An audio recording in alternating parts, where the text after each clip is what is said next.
Then another thing that you can do if you're trying to get married is critique yourself and see what things anger you, what type of anger do you have, and are you not gentle enough? Are you too gentle? Rasulullah sallallahu alaihi wasallam, in one hadith, he says, anytime gentleness is found, it beautifies something. And anytime harshness is found, it makes it very ugly.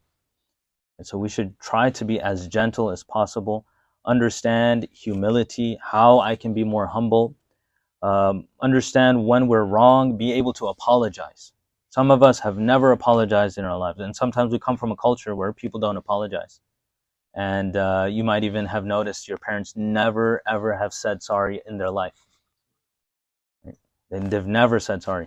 What that does is it's actually very harmful, this type of passive aggressiveness, where someone does wrong and then the person's really upset and then they just ignore it and it goes away. It doesn't really go away. It's actually a scar that stays and it develops resentment. But you can undo all of those scars by apologizing. We should learn how to apologize, be humble. So if you're wrong, if you're just a pushover, you're right, and all the time you're just saying, I'm sorry for no reason, then the spouse should be told to say sorry. Another part of softness is the capability of exclaiming your love. In one hadith, Nabi sallallahu alaihi wasallam, a Sahabi came to Nabi sallallahu alaihi wasallam and he said that there's this brother of mine, meaning a Muslim, and I love him for the sake of Allah. So Nabi sallallahu alaihi wasallam he said, if you love him, go tell him. Did you tell him that you love him? Nabi sallallahu alaihi wasallam said to the person. It's like he was saying, you're coming and telling me that you love him. Why didn't you go and tell him? So then he said, no, I didn't tell him that I love him. So he said, go and tell him. And in various ahadith, Nabi sallallahu alaihi wasallam tells this to the Sahaba that I love you. He says, "O Mu'adh, inni uhibbuk." Very famous hadith, Mu'adh, I love you. And then he taught him a special dua. So part of gentleness is the capability of expressing your feelings. Sisters generally have an easier time with this. Brothers have a little bit harder time with this. You need to learn how to do that. And we live in a culture where if a man says this to another man, it's just like funny. Like you can't say that to a Muslim brother. Inni uhibbuk. Whereas this is the sunnah of Rasulullah sallallahu alaihi wasallam. He said it to many people. If you want to follow the sunnah, we can actually say, I love you. And we try to, we don't just say, inni uhibbuk. We have to add a little caveat to make it not seem, that way we say, I love you for the sake of Allah. But if you say, I love you, then it's just like, oh, what's happening here? But Nabi sallallahu alaihi wasallam, he didn't say fillah. When he said to Mu'adh, he said, I love you. He didn't say, inni uhibbuka fillah, I love you for the sake of Allah. You don't have to add that caveat. Everyone understands that that's there. So this is something that we need to develop, right? Develop the capability of being gentle, being soft, being understanding, being sensitive. So this is found more, like I mentioned, in the sisters. So they need to develop a different understanding as well. And brothers have to focus a little bit more on this softness.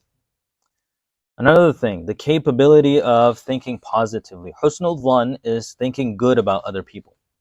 So when something happens where this person could have done wrong, you might be able to interpret their action as being wrong. There's also another interpretation. Perhaps they didn't mean wrong by it. Perhaps it's not as serious as you and I make the issue. Most of the times it's like that. But we've developed this mindset of being very rough and this su'ul dhan of thinking badly of people.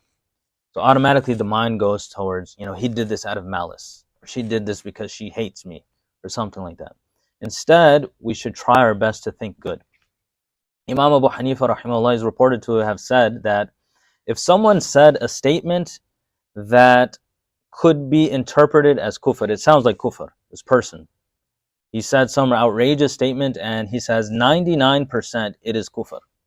Like if you were to have 100 interpretations of that statement of this person, 99 of those interpretations is this person has said a statement of kufr. He's out of the fold of Islam. And I find that there's one interpretation, even though it's a far interpretation, that maybe we can, manipulate his statements to say that he's still a Muslim. I would prefer that. That is the level of husnul dhan, or thinking positive, that Imam Abu Hanifa had. And this is a commandment that Rasulullah sallallahu alaihi wasallam tells us to have. And famous hadith, he says, a Muslim should not look down upon any kind of negative character trait that he finds in his wife. If she has one negative trait, she may have many others that are positive. So positive thinking, something we can develop. These are things you have to think about. How can I develop these? If you're not married, how can I develop these traits? If you are married, how can I develop these traits as well? And finally, gratitude. We should definitely be able to be thankful for the things in our life as well as the people in our life. Rasulullah says in a famous hadith, "Man lam yashkuri nas lam yashkurillah." If someone did not thank people, there's no way he can thank Allah. If you're incapable of thanking those around you in your life, then you're not really thanking Allah. Why? What does this statement actually mean? When Allah subhanahu wa ta'ala causes things to happen in this world, He causes them to happen through means, right? Who is the one that gives a cure to a person that's sick? It's Allah. If you believe that this doctor can cure me by himself, intrinsically this doctor can cure me, independent of Allah, you're a kafir. If you believe that the doctor by himself without the help of Allah can cure you, you're not a Muslim. And that goes with anything. If you believe that food can satiate you without the will of Allah, you're not a Muslim. Everything happens with the will of Allah. However, in this world, it happens through means. So if you want to get full, you're going to eat a burger, or you're going to eat whatever you want to eat. If you want to get the cure, you can take medicine. There's nothing wrong with that, with the understanding that Allah does it. So what is the meaning of this hadith is what I'm trying to say, that if you don't thank people, you can't thank Allah. If you're so incapable of showing appreciation even to the means, then how will you have the insight to look beyond the means and thank Allah? If you can't see that the medicine is giving you the cure, then how can you think so far as what's beyond the medicine? That is Allah. If you can't see that the food is satiating you, then how can you think beyond that Allah subhanahu wa ta'ala is the original source?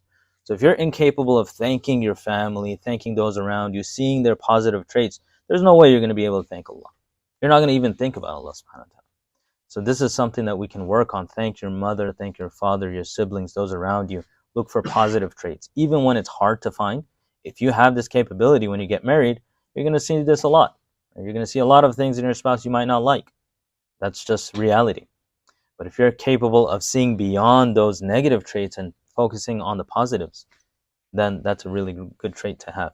It's very easy to look at negative traits, but the strength of a Muslim lies in seeing deeper than that. So these were the things that I wanted to cover yesterday. I'm just going through them very quickly because we need to focus on those who are married today, inshallah.